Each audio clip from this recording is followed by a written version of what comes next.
Hello and welcome back everyone. Today we're going to be going over a quick cold start guide for the A-18C in DCS World. Now the procedure that we'll be covering today is not the proper cold start procedure, but will simply get all of our required systems operational and get us combat capable and up in the air as quickly as possible. If you want to go over the full cold start in a little bit more detail, I do have a video covering the full cold start procedure that'll be linked down in the video description. Alright, with all that out of the way, let's get right into it. So first things first, we'll just close the canopy by finding the canopy switch, and then left clicking and holding until the canopy locks into place.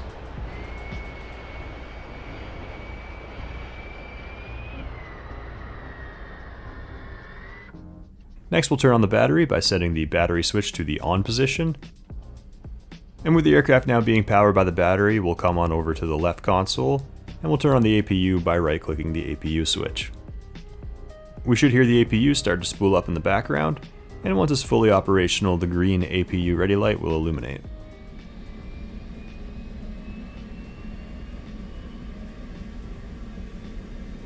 There we go.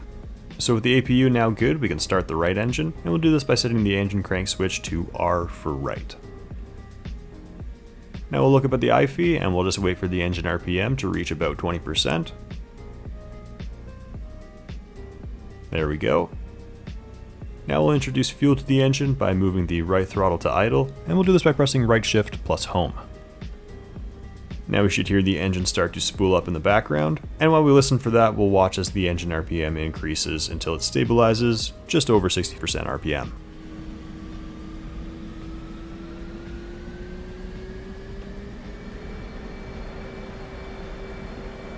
Now because we don't test the fire circuits in this condensed cold start procedure, we actually do not need to cycle the bleed air knob, and that's because we never actually closed the bleed air valves by running the tests. So at this point we'll go ahead and turn on the left DDI by right clicking the brightness selector knob all the way over to the day position, and then we'll come over to the right DDI and do the same.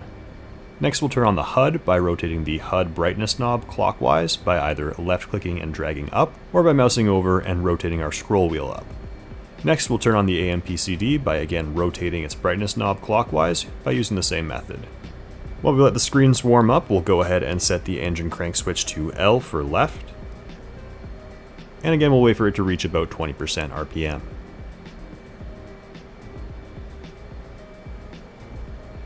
There we go, now we'll introduce fuel by moving the left throttle to the idle position, and we'll do this by pressing right alt plus home. We'll hear the left engine start to spool up in the background, and we'll watch the engine RPM rise until it stabilizes, again just over 60% RPM.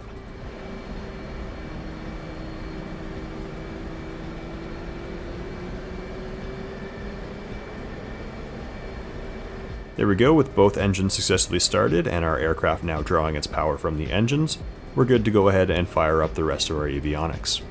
First system we'll get fired up is the Inertial Navigation System, or INS. And we'll do that by coming down to the right console and setting the INS knob to CV if we're on a carrier, or to ground if we're on an airfield.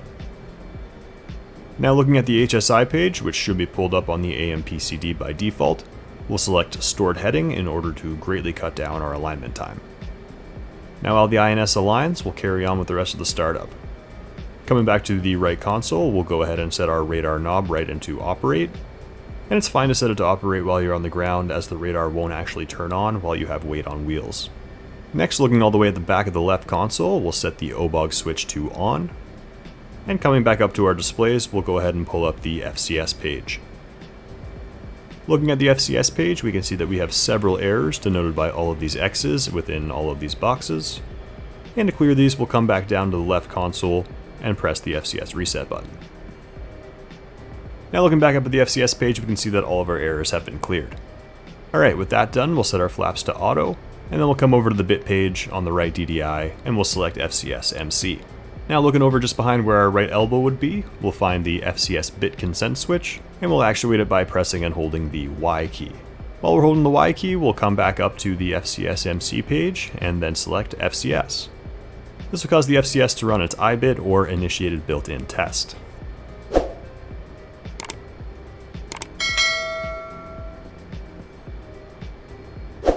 With the test done, FCS-A and FCS-B will now display Go, and we can go ahead and set our flaps back down to half just so they're in the correct position when we go to take off. Next, we'll set the standby instruments, starting with the standby attitude indicator, and we'll set the SAI by first mousing over its dial and rotating to uncage, and then rotating to make sure that it's properly aligned. Next, we'll set the standby altimeter by setting the QFE. If you're operating from a carrier, the default QFE should be 29.92 inches mercury. However, if you're operating from an airfield, your QFE may be different, so make sure you check this before you take off. Now we'll keep working our way down, and we'll go ahead and set the radar altimeter by rotating this knob until it's on, and then continuing to rotate until it's set to our desired altitude. Now coming over to the left vertical panel, we'll set our hook bypass to field if we're on an airfield, or to carrier if we're operating from a carrier. And while we're here, we'll set our anti-skid to on if we're on an airfield, and we'll set it to off if we're on a carrier. Next, we'll come up to the UFC and we'll turn on our IFF, TACAN, and data link, and we do this by selecting the system on the UFC, and then pressing the on-off button. Any additional setup that needs to be done within these systems can be done by using the UFC push buttons. Alright, now the following systems should remain off until you're airborne, but I'm going to go ahead and turn them on just so that you know where they are. So first we'll turn on the radar warning receiver by left-clicking the power button, and you should hear a nice audio cue as it powers itself on.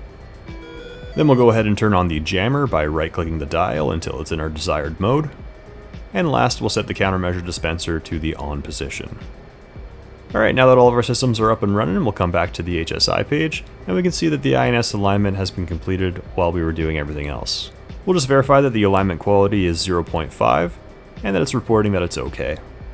And with the alignment complete, we'll come back to the right console and set the INS knob straight into IFA for in-flight alignment.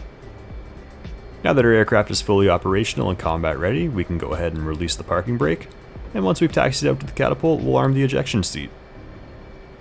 Well everyone, I hope that you've enjoyed and that you found this video helpful. If you do want to watch the full proper cold start, feel free to check it out down in the video description, and it should be up on your screen now as well.